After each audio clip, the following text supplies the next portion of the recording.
হেই everyone, কেমন আছো তোমরা সবাই? আশা করছি খুব ভালো। তো আমিও খুব ভালো আছি। আজকে ছিল সরস্বতী পুজো। তো তোমরা কেমন এনজয় করলে বলো? আমি তো সারাদিন বাড়িতে ছিলাম, সারাটা দিন আমার বোরিং লাগছিল। তো মা চলে গেছিলো বাজারে, এখানে একদম ফ্রেশ কাতলা মাছ এনেছে, দেখতেই পারছো।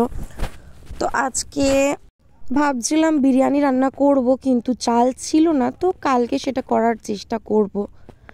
ফেস্টিভ্যাল রয়েছে, কোথাও যায়নি, বাড়িতেই রয়েছি, খেতে ইচ্ছা করছিল, তো যাই হোক করা হলো না, তো কি করা যাবে। তো খানিকটা চিকেনও এনেছিল, চিলি চিকেন করব বলে, তো সেটাও করা হয়নি, কাল করব। এখানে অনেক দিন থেকে বাদাম রাখা ছিল, বাদামগুলো আমি ভাজলাম। তো মোটামুটি 1 কেজির কাছাকাছি বাদাম ছিল, 1-1.5 মাস থেকে রাখা। ভাজবো ভাজবো করে ভাজা হচ্ছিল না, তো আজকে ভাবলাম কি করব, ভেজে নিই। আর এগুলো কি বুঝতে পারছো? কালো কুচকুচে, এগুলো হচ্ছে নুন।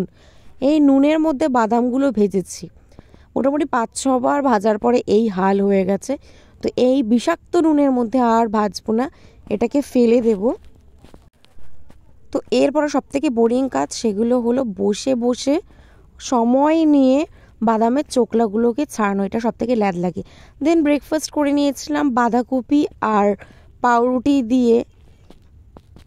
দেন ঘরের পেছনে জামা কাপড়গুলো ছিল, সেগুলো একটু মা বললো উলট পালট করে দিতে, সেগুলো গিয়ে উলট পালট করে দিয়ে আসলাম। এত বোর লাগছিল সারাদিন, বলার মতো না। কোথাও যাবারও ছিল না, বাড়িতেই বসে বসে ল্যাদ খাচ্ছিলাম মেয়েকে নিয়ে। তো বোনেরও একটু বেরোনোর ছিল, বোন শ্যাম্পু ট্যাম্পু করে ঘরের পেছনে এসে চুলটা শোকাচ্ছিল, তো আমিও একটু চলে গেছিলাম। দেন লাঞ্চ, মাছ ভাজা। মাকে বললাম আমার মাছের ঝোল করতে না, মাছ ভাজা করতে। আর এইদিকে পেঁয়াজ ভাজা করেছে, বাঁধাকপি আর ডাল। তো এর মধ্যে কালো জিরে মা দিতে ভুলে গেছিলো, এটা খাচ্ছি কিন্তু রেগুলার খাওয়া হচ্ছে না। তো এই পেঁয়াজ ভাজা লঙ্কা ভাজার মধ্যে খানিকটা কালো জিরে নিয়ে সেটাকে ভাতের সাথে মেখে খাবো, এটা আমার খুবই ভালো লাগে। তো পোস্ট প্রেগন্যান্সির পরে এটা আমাকে রেগুলার খেতে বলেছিল, কিন্তু একদমই খাওয়া হচ্ছে না, সপ্তাহে হার্ডলি 1 দিন কি 2 দিন। কিন্তু এই জিনিসটা আমার খেতে খুবই ভালো লাগে।